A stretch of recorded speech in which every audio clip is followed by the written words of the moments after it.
Welcome and good morning, Mike Ferry. Thanks for taking the time to watch this little quick, straight to the point training video. We're going to do 2 of these and possibly 3, depending on the time you have available, of what I believe you need to know and do to become a great listing agent.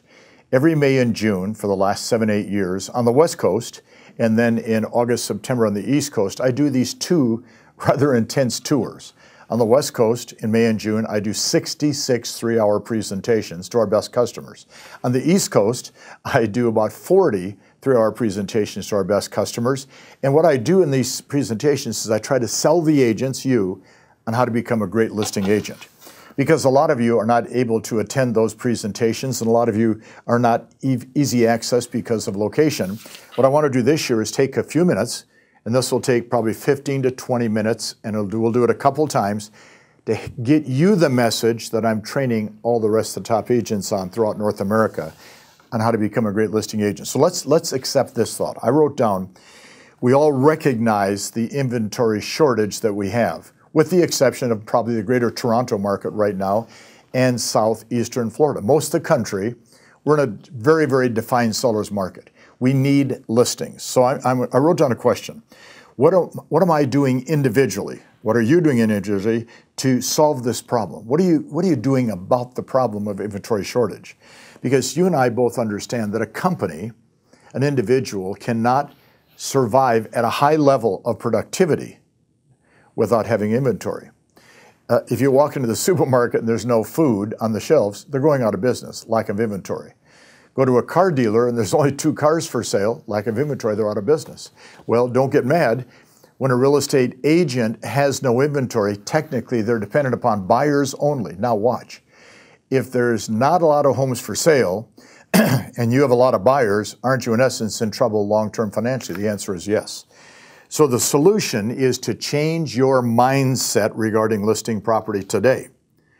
And there are solutions to the problems of changing how we change your mindset. So we're going to look at some of the solutions. Now, you and I know that technically there's 2 ways to make money in real estate. A, I can list homes for sale that sell. And B, I can, of course, work with a buyer. It is easier to work with a buyer than list a home for sale. Now, I know most of you will not agree with that as I first say it. Here's why. A buyer will often buy a home because of the house. Yes, the agent had to find it, and the agent had to get him there and open the door. But the sales process for a buyer when they walk in the door is if they want the house and the husband and wife look at each other and say, this is it, let's buy it, there's really not a lot of skills involved in that process. Basically, open the door, get out of the way, and let the home do its job. But listing property is totally different. If you don't have the skill, A, to be competitive, because you're going to be competing with 3 or 4 other agents, and B, understand what a seller needs to know to make a decision. If we don't know that, we can't list property. So the skills that an agent that has to list property are dramatically higher than an agent that shows property. So what we're going to look at are what I've been teaching on this tour in a condensed fashion. And we're going to send you a couple of these over a couple of weeks so we can get you up to date. And then hopefully, if some of you want to, you can join us at our Superstar Retreat, August 1, 2, 3, and 4 in Las Vegas. But you can decide that later. So here's my suggestions for becoming a strong listing agent. The first suggestion, understand what I call the 4 essentials of listing property. Letter A, knowing what to do to get an appointment. Knowing what to do to get an appointment. Basically, prospecting and lead follow-up. Do you have any hang-ups on prospecting and lead follow-up? Are you having a challenge with it? Are you willing to commit to prospecting at least a little bit every day? And are you willing to follow up on the leads you get? Now, I know that some of you are saying, I don't like prospecting. I understand it. I've been doing this work for 42 years. One thing I understand is you don't like to prospect. In a real sales job, you have to prospect. Real estate, you don't. So what I'm going to say to you is, if you don't know what to do, which revolves around talking to people and following up on the leads you get, if you don't know what to do, you can't get a listing. And then, of course, essential letter B is knowing what to say on the appointment, okay? Which is pre-qualifying, which is part of the listing appointment, by the way, pre-qualifying. So I have an appointment Thursday at 4. So Wednesday afternoon, I'm going to call, ask all the pre-qualifying questions, make sure they want to sell, have the motivation, et cetera, et cetera. And then, of course, walking in and making a good, strong presentation. So essential number 2 is knowing what to say. Essential number 3 is managing the listings that are going to be taken by you. And this is a time management problem and an administration problem, because you start taking 2 or 3 listings a month, your schedule changes not only from getting listings, but servicing listings. And servicing is many times a challenge. The communication, getting the paperwork done, getting your flyers made, all the things that have to take place. And then, of course, essential number 4 is learning to live with the income, or basically expanding your life, your mind, and how you live. Listing agents make dramatically more money than agents that work with buyers. I mean, there's not even a comparison. We work with about 45,000 agents very closely in the U.S. and Canada today, and a good portion of those are listing agents. They control the inventory in our industry today. I don't want you working for them. I want somebody out there working for you. How do we get them to work for you? That's why I get such a kick out of agents say, I got a team. I said, wait a minute. You list 2 or 3 or 4 listings a month in your community, the whole board of realtors becomes your team. Why? Because they need inventory to sell, and you're the person that supplies it. So here's the first rule on becoming a great listing agent. Understand the 4 essentials. The second rule of becoming a great listing agent is a question. Am I willing to change my sales behaviors and skills to become a strong listing agent? Am I willing to change my behavior and my skills to become a strong listing agent? So I wrote down, what skills do I have to become better at? The skill of prospecting, skill of lead follow-up, skill of pre-qualifying, obviously the skill of presenting, and the skill of handling objections and closing. How good are you at these? Which ones do you need some help with? Which ones are you weakest at? Which ones are you strongest at? Which ones are keeping you from flying forward and becoming a great listing agent? Because if you're good at these, now listen carefully, you have the confidence to execute. If you're weak at prospecting, lead follow-up, pre-qualifying, presentation, handling objections and closing, you're going to be very hesitant to do your job every day. Remember, as an independent contractor, we can't tell you what to do. We can't tell you what to say. And even if we do tell you what to do and say, you have the option of not doing it. We got to remove the options if we want you to become a great listing agent. So the second way to become a great listing agent is, of course, to look at the skill sets and be honest and open. Are you willing to change your behaviors and perfect your skills? And if you are, sky's the limit, okay? If you look straight up right now, there's a ceiling above your head. In real estate, it's a glass ceiling. You can break that glass and you can move right through it to the top of the production ladder if you're willing to change your behavior. Now let's look at point number 3, okay? And it's a question, how does a seller choose the agent they're going to list with? How do they choose them? Now, your next door neighbor says they want to list, they're going to list with you, of course. A very close personal friend calls us, Bob, Mary, come and list my home. We do it, okay? Obviously, one of our relatives should list with us, of course. A strong person in your database, past client center of influence, should list with you. Okay, we know those are givens. What about the rest of the listings? How do they choose an agent, okay? And what I wrote down, I want you to listen.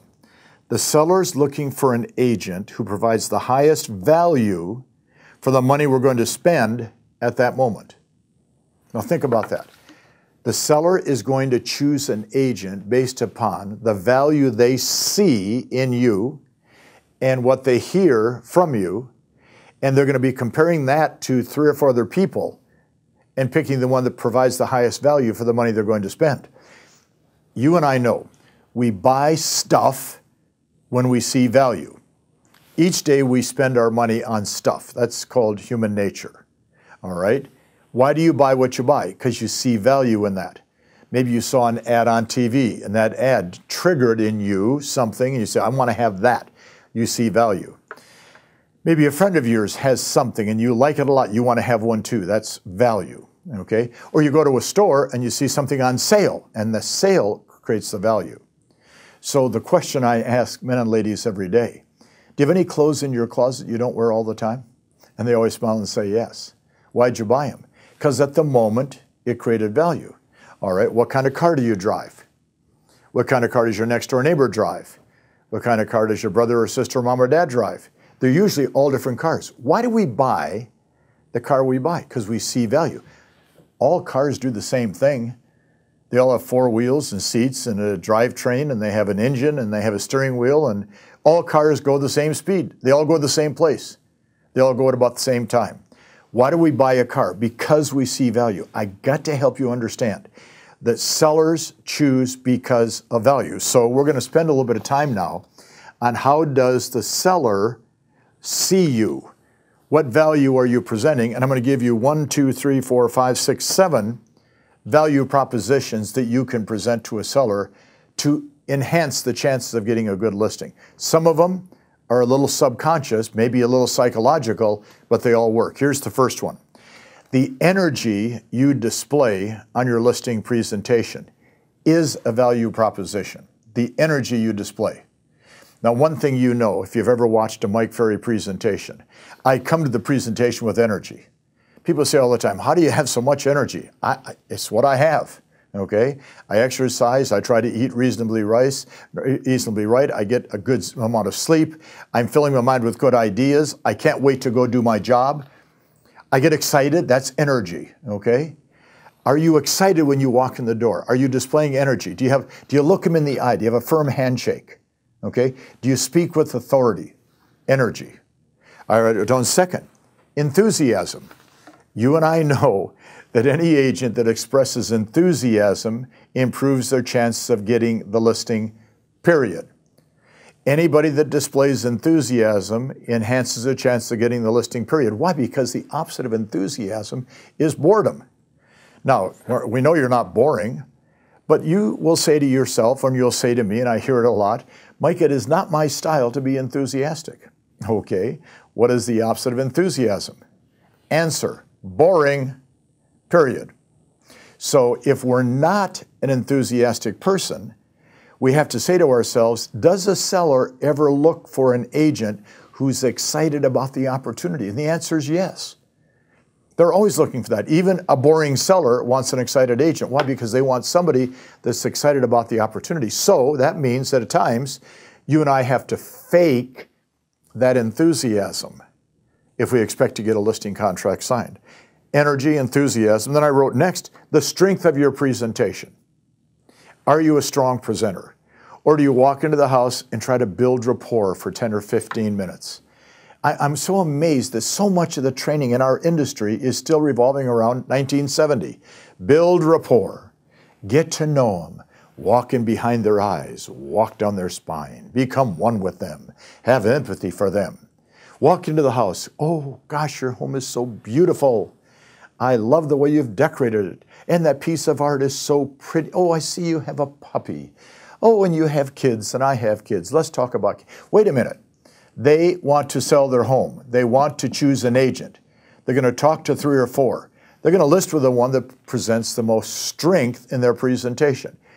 Strength. Are you willing to ask questions? Strength. Are you willing to listen to the answers? Strength. Are you willing to look them in the eye? Strength. Are you willing to listen? See, that is the strength that they're looking for. I wrote down letter D, the depth of your presentation. Are you making a superficial presentation to the seller? We're really a great company. We're the biggest in the market, and everybody loves what we do, and we're a big family. We all work together to help you out. Is there any depth? Now watch, every seller will have 3 or 4 questions. I'll cover them in a bit that they want answered. Every seller can look at you and give you an objection. It happens all the time. They give you objections because of the weakness of your presentation. A strong presentation gets no objections. However, listen to me now, if you get an objection, the depth means you have an answer. If you don't have an answer to the objections they give, we lack the depth. So energy, enthusiasm, strength, the depth. I wrote down next, way to create value, professional approach and appearance, a firm handshake. Looking him in the eye, smiling, being excited, okay? Professional appearance. Now, I have to get on a plane in a few minutes. When I finish this recording with you right now, I don't have a tie on. I almost never am working without a tie. But I'm going to be casual on the plane, so excuse my casualness, but I have a pair of slacks on, a dress shirt, I have a nice sport coat on. At least I look like I know what I'm doing. When you walk in, do they look at you and say, there's a professional? It happens based on appearance. I wrote down next, strong scripted presentation. Scripted presentation. I'm an independent contractor. You can't tell me what to say. I know. But if you don't know what to say, you can't do what you're supposed to do. The better you know what to say, the better you do what you're supposed to do. Quit fighting learning what to say. A value proposition is walking in with a good script that they can follow. Now, you say, well, I don't like Mike Ferry's script. Fine. What script do you want to use? Is the one you're using that you've created, is it outperforming the agents that we teach on how to list property who use my scripts? And if you practice my scripts all the time, they're no longer Mike Ferry's, they become yours. And then, of course, I wrote down next, the 3 to 5 valid things you'll do to get that property sold as a value proposition. Can you identify the 3 to 5 things that will cause them to list with you because these are specifically what you're going to do? All right, I'm going to do a couple of these short videos for you. Okay, this is the first one. This is part of what I cover when I do my retreat tour. We would like all of you to go to our Superstar Retreat. I want you to think about what we're doing. I want you to see if it applies to you, and I know the answer is it does. Call my office, 702-982-6260. Call and ask for Mike or Mark or one of the sales team. I want you to understand that we would like to have you there sitting in front of us. There's going to be 4,500 people at the retreat. Well, how many speakers do you have at your retreat? 1, me.